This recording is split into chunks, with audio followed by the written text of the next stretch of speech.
Welcome to Better Sex, where you get the information and inspiration to create and enjoy your best possible sex life. Join your host, sex therapist Shazia Zimmerman, as she brings you expert guests, helpful tips, knowledge, and strategies to improve your intimate relationships.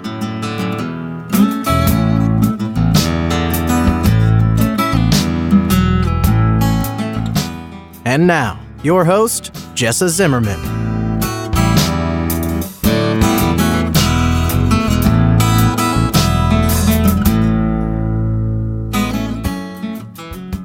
Hey, it's Shazia here for another episode of the Better Sex Podcast. I'm in here doing a show every week because I think sex is really important. I think our primary relationships just have a huge impact on our quality of life and our sense of satisfaction, and certainly our sense of connection in the world. So I am hopeful that every week I'm bringing you something that could help you in your own relationship.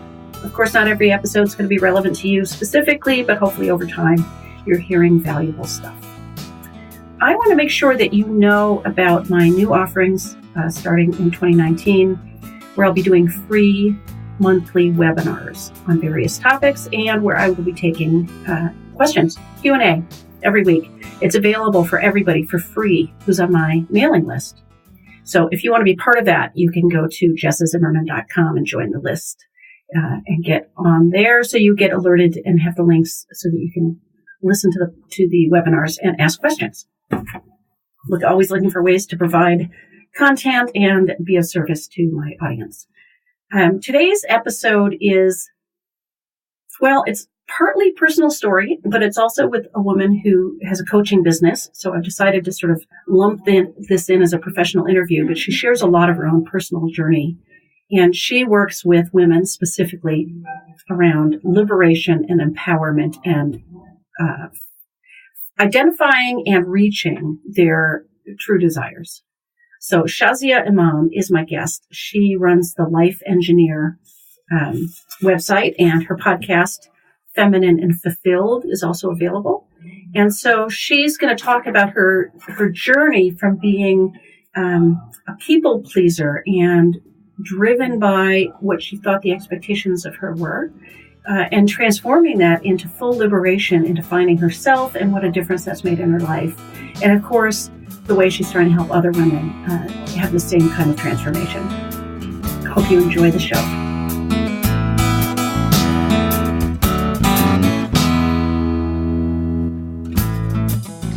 So Shazia, thank you so much for being with me today. Thanks for having me, Jessa. Yeah, I think this is going to be a good conversation. I wanted to start by just giving you an opportunity to sort of introduce yourself, tell us a little bit about you and your story, to sort of tee up the conversation we're going to have. Sure. So my story begins, I'll just start from being a child. I won't stay too long, but it starts from being little and learning that I wanted to be very quote unquote normal. I grew up in a pretty hectic household, to say the least, and I had to grow up very quickly. And to do that, I learned that when I externally was very perfect, then things went really well. And I just carried that pattern in my whole life. I also come from a background of being a child of Indian immigrants where the expectations are high. They're not even said, they're just understood. Yeah, they get communicated, right? They get communicated. And it's not about whether or not you brought an A. It's why is it not an A+.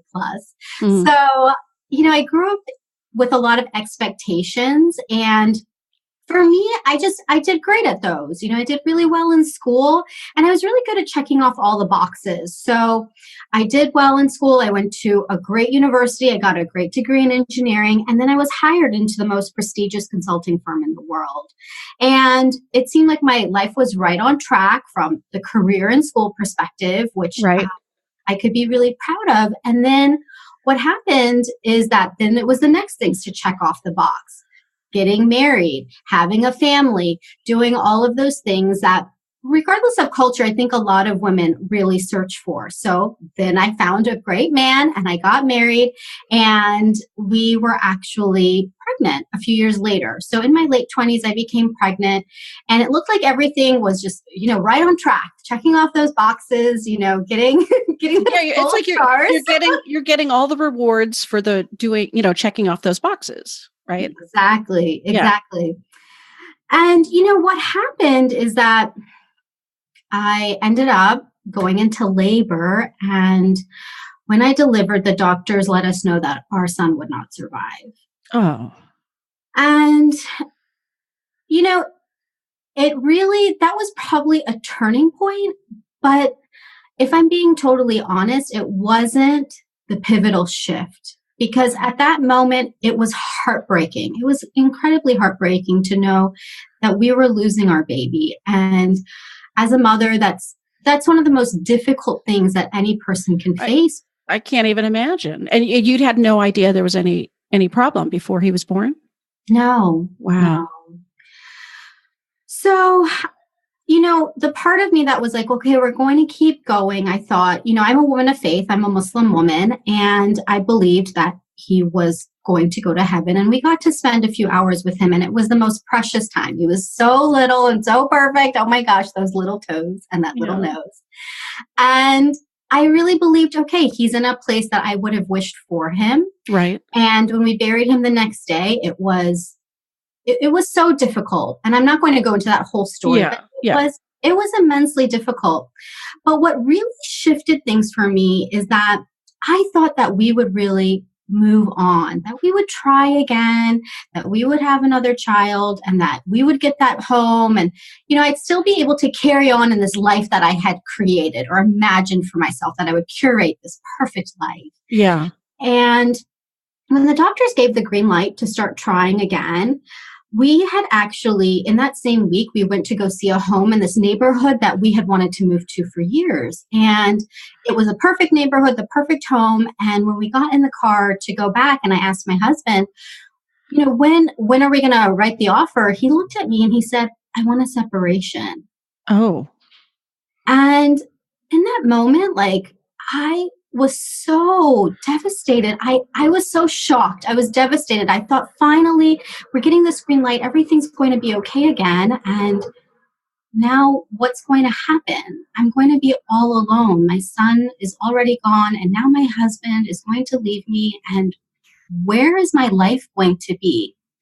Because I had always lived by a checklist. I'd always lived by what others had said was the next best step. And now I was being thrown into a situation of really having no idea what to do with my life. And for me, it's going to sound really strange, but I just wanted to die. I literally wanted to die. I used to drive around, and I wish that a car would come hit me so that I could just die, and that the world would be a better place without me. That's how low I had thought of my own self by this point, because I'd never actually taken the time to understand who I am. And so I believe that divine intervention can happen. And this happened for me in a way for me to really begin living my own life, not the checking off life, but my own life. And that is where I discovered myself. In my mid-30s is really when this started.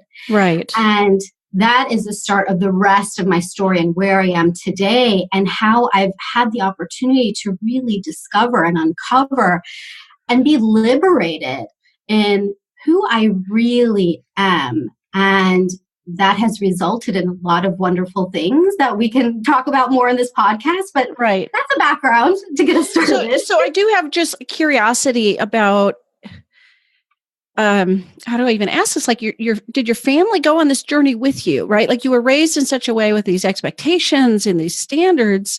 And then when life takes that dramatic a turn, did they turn with you? Were they support, did you find support there? Or has this been sort of a path you've had to do on your own? I thought it was a path I had to do on my own. So I actually didn't tell my parents for a long time. The process for my husband and I to ultimately get divorced took years because I went out of my way to try everything to make it work because I really believed that without that marriage, without all of those things, that I would be such a failure. And so I didn't tell my parents for a long time until it was almost done. And, this is where I learned that it's so important to give our parents credit because this whole time I thought I'm going to let my parents down. I'm going to let the community down. I'm going to let his family down. I mean, I was so worried about everybody else that I took this on my shoulders to carry this weight. And my parents, when they found out, they had said, why didn't you tell us? We would have supported you from the beginning. And when they found out, I went homeless for a few months. Wow. Just so that I wouldn't have to tell anybody what was going on. I mean, this is the extreme that I went to keep on pretenses to the outside world. Wow. And then to think that you'd sort of, I don't want to say misunderstood, but I think sometimes we take in these expectations as if they're so real, and then it turns out they're not. Not at all. Not at all. I mean, my parents' support, our friends, our families, the community. I mean, everybody, of course, people were sad for us, but they wanted the best for us. And people understood. And so many things, all of my fears that I had, all of the things that I worried about, they were actually all untrue. Completely. All right. So continue the story from there. If we're talking, if the topic's liberation, how did you go from driving around wishing you'd be hit by a car to feeling liberated and I'd have to say positive, right? So one of the things that started happening is that as we were going through this whole process and I started to really understand where I had come and realizing, wow, I just really have low self-esteem. That's what I actually had to come to and say that to myself. It helped for me to shift my own narrative because if you had met me then, I looked like a very confident, put together person, but inside I was crumbling. And so to really be honest with myself and say, what has happened to my own worthiness, to my self-esteem, and how can I improve this? Because I'm still a problem solver. I'm still an engineer. I can't help it. So I literally went back and I wrote a list of things I wanted in my life, from things that were really big to really small. Big meaning I wanted to be in a relationship where I was respected and loved and really felt like I was in a partnership. That was one of my really big goals. And I won't say goals, dreams. And then I had one as simple as, you know what? I want to take swim lessons. And so by having, a list of these things, I literally was able to see, okay, here, what are some things I can do? So I started taking swim lessons and I started to do little things to feel better about my own self because the reality was that I was going to be on my own. So I had to figure out hell or high water how I was going to do that. So by the time my husband actually left, I remember the moment he walked out the door, he was the one in tears. And I just remember breathing a sigh of relief. I felt this weight had been lifted off my shoulders and I felt this immense freedom. And I had not expected that. I had been dreading this day. I'd been holding on so tight. Let me make this work. Let me make this work. Like imagining your finches clenched, like so tight, like I'm going to do it. And then in the end, when I just had to open up and let go, it was amazing. The freedom I felt in that moment, I never would have imagined. And that's the feeling of liberation that I then carried because now I wasn't responsible for anybody in my life. I didn't have to put on any airs about who I was with, how my marriage was going, how my life was going. It was like, I am single. I'm on my own. Here's who I am. I'm going to show up in the world. And I started doing that literally to the point where people were looking at me and saying, Shazia, you look gorgeous. You look so beautiful. What's changed? And I'm like, nothing's changed. I feel really good about my life now. And so I went on this journey and this list of dreams I talked about earlier. I continued to do things. I continued to follow my purpose in life, which is around empowering other women, helping to liberate other women. through coaching and inspiration. And so what I found as I was going on this path is all this power I had inside of me, all this purpose, all this drive, all of these things about me, fun and sassiness and sensuality and joy. And there's all these things about me that I just didn't really know were there, or maybe I stifled, or who knows. But the main point is that they all came out, and I was able to just go on this journey, and I started finding amazing things were happening in my life. So Jess, I don't know if you're a believer in manifestation or the law of attraction. I am. Okay, so I was manifesting a lot of things. More money was flowing into my life, great friendships, great travel. I was traveling around the world, having these amazing experiences. And then I manifested my soulmate. Oh, wow.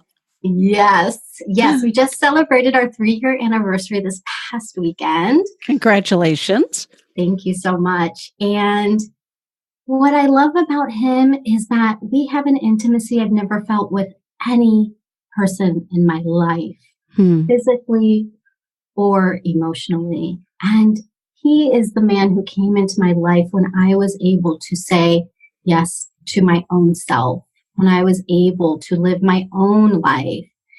This is a man who came in. And when I look at my life today, I've moved cities, I've moved halfway across the country, and I'm now, the wife to my husband, or he's the husband to me, whatever you want to call it. I have a beautiful 5-year-old stepdaughter, and I have this life that I never in a trillion years imagined. I feel so grateful.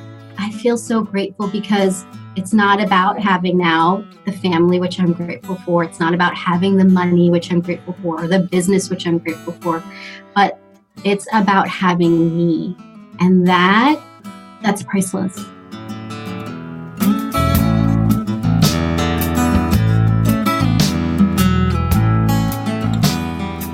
Hi, it's Jessa here, taking just a quick break. Thanks for listening so far. I wanted to let you know about the sex quiz that I've put together called How Healthy Is Your Sex Life?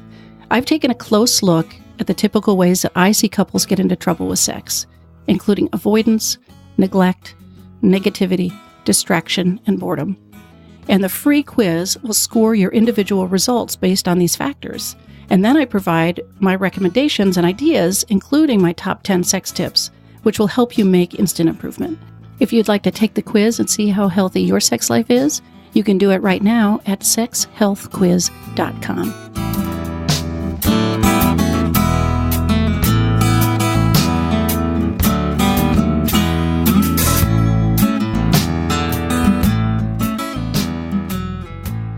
So it sounds like the way you're talking about this all hinged on, instead of living for what you thought other people wanted of you, to really get in touch with who you are and what you want. Like it seems like that, the turning point was, what do I want? From swimming lessons to, my soulmate. Is that right? Would you say that's the key question? Absolutely. Absolutely. It is the key question, because how many of us are living according to something external? There's so many things that I'm just an example of that, where I was living for everybody else, everything else, and to a standard that actually nobody had even set, but I had kept myself living towards that. And it wasn't until I was able to live my own life, to be liberated truly from the shackles of expectations, that's where I found the deeper things I wanted in life, which is the contentment, the fulfillment, and the love, and adventure, and all the things. Right. So was it easy for you to answer that question at the time it came to you? It sounds like once you said, hey, what do I want? You came up with a whole list. And I'm imagining there are people that, they're looking at a blank piece of paper, metaphorically. Like, I have no idea what I want. How do people find answers to that? How do they discover themselves in this process?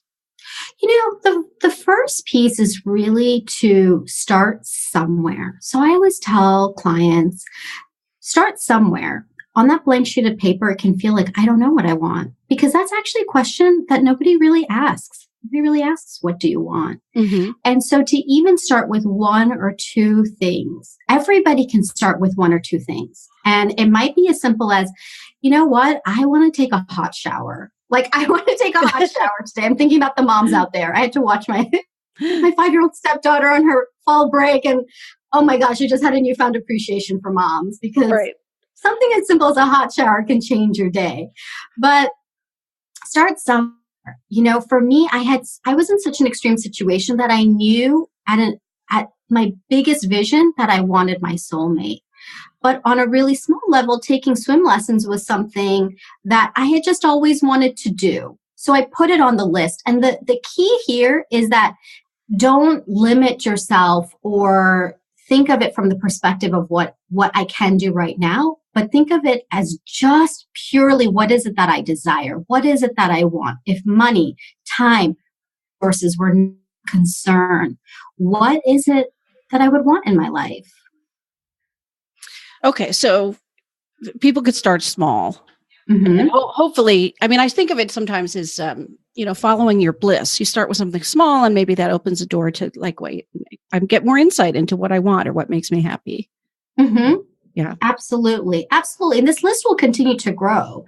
I mean, I didn't start off with, it's actually my 100 dreams list. I didn't start out with 100 dreams. I think I may have come up with 4 when I first started. Yeah. And now I have so many, because just like you said, once you start following your bliss, more and more opens up. You almost shift into a new perspective. When you start saying that I'm valuable enough to even think about what I want, that opens one door. And then you can step into that. And then you step into the next one and the next one. And there's no limit. But starting, sometimes the hardest part is taking that first step. And then the steps will continue from there. Yeah. And it just seems like, even something like signing up for swim lessons, it demonstrates prioritizing yourself. Mm-hmm. And maybe there was a way, I mean, I don't know if you'd agree with this, but maybe there's a way you couldn't have done that until you were alone. Like, I'm thinking about some of my clients who, when they have competing needs of a partner and of children and of parents, and it can be kind of hard to find yourself, but in the space of, wait, now I'm sitting here with a whole day by myself. What do I want to do? Gets less cluttered. Absolutely. And, Jess, I want to speak on the thing that you just said about priorities.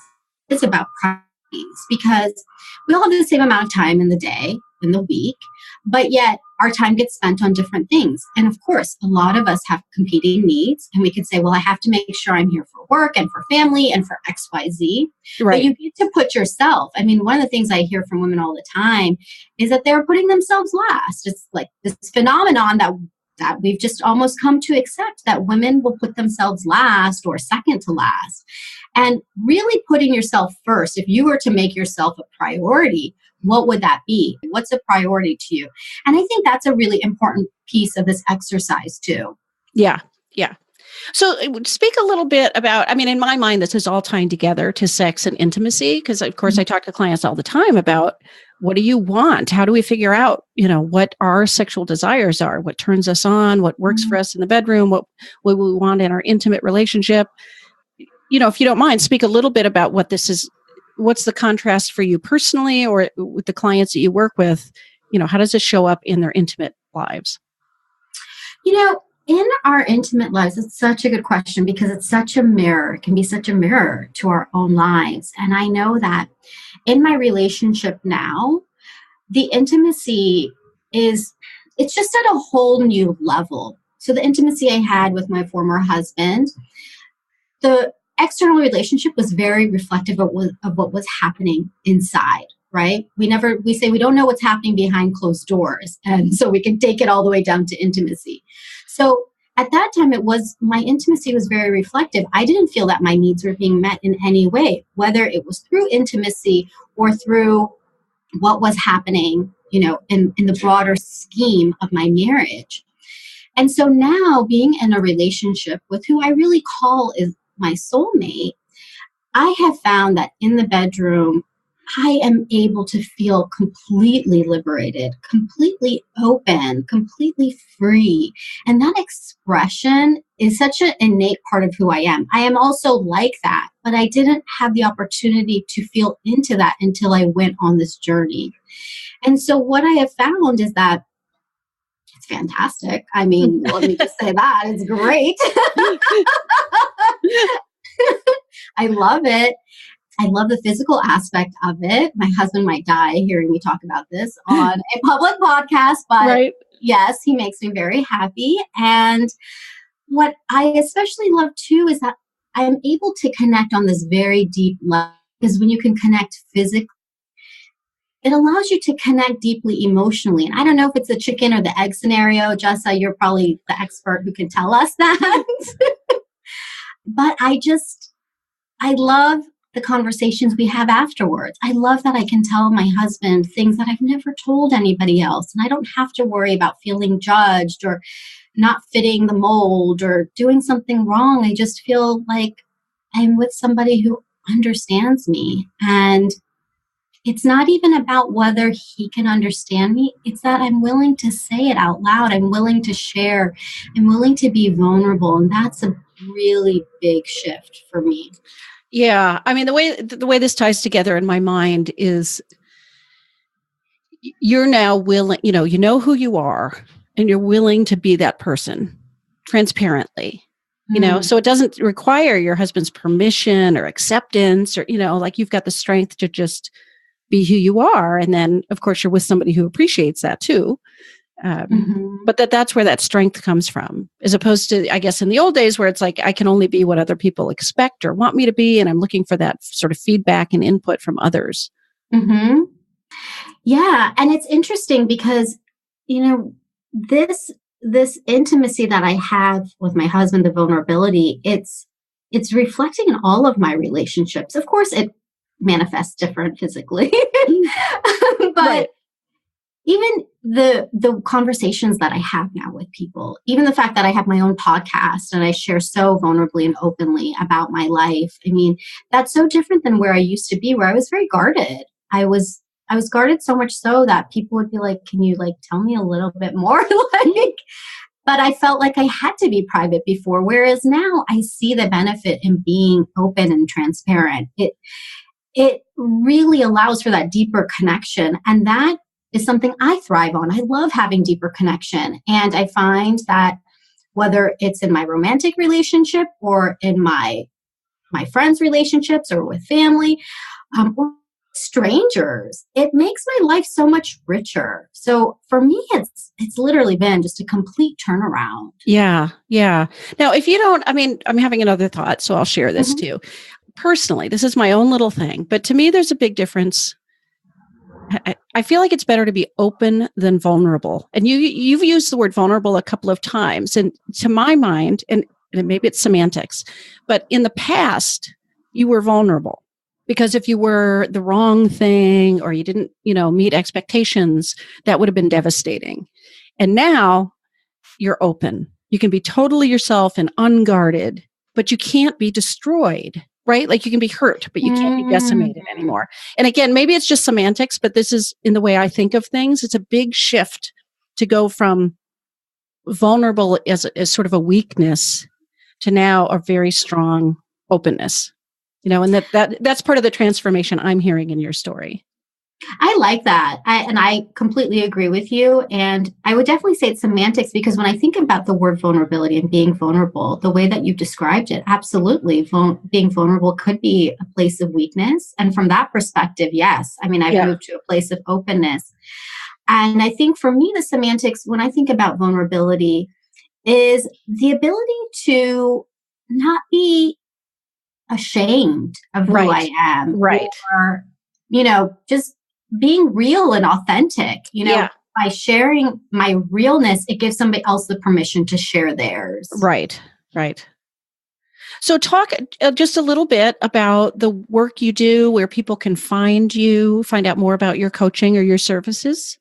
Sure. So what I do is I work with women specifically who are really looking to step into their power and really step into their deepest desires. I have this special gift where I can help women to really find their deepest desires and then go after them in a very aligned way. And I do this through coaching, transformational life coaching. And you can find out more about that at thelifeengineer.com. And there's actually a tab on there if your listeners are interested, where you can apply for a complimentary session, and we can do one session and figure out what it is that you want. The simple question we asked earlier, what is it that you want? What's been holding you back? And what's a powerful way for you to move forward? So I do coaching. We'll have a podcast called Feminine and Fulfilled, because I believe that in finding your feminine self, being feminine, you will find your deep fulfillment, because being feminine is very dynamic. This isn't about being weak, and it's not about being a feminist. It's about being feminine. Really important, the semantics here. Okay. we each have our little thing, that we're attached to there. I'll include links for both of those in the show notes too, so people don't have to jot this down. They can find it easily. Great. Thank you so much, Jessa. Yeah. Thanks so much for being on the show today. Thanks.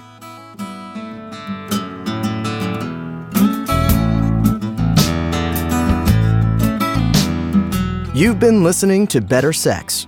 Please visit our website, bettersexpodcast.com, for show notes and additional episodes.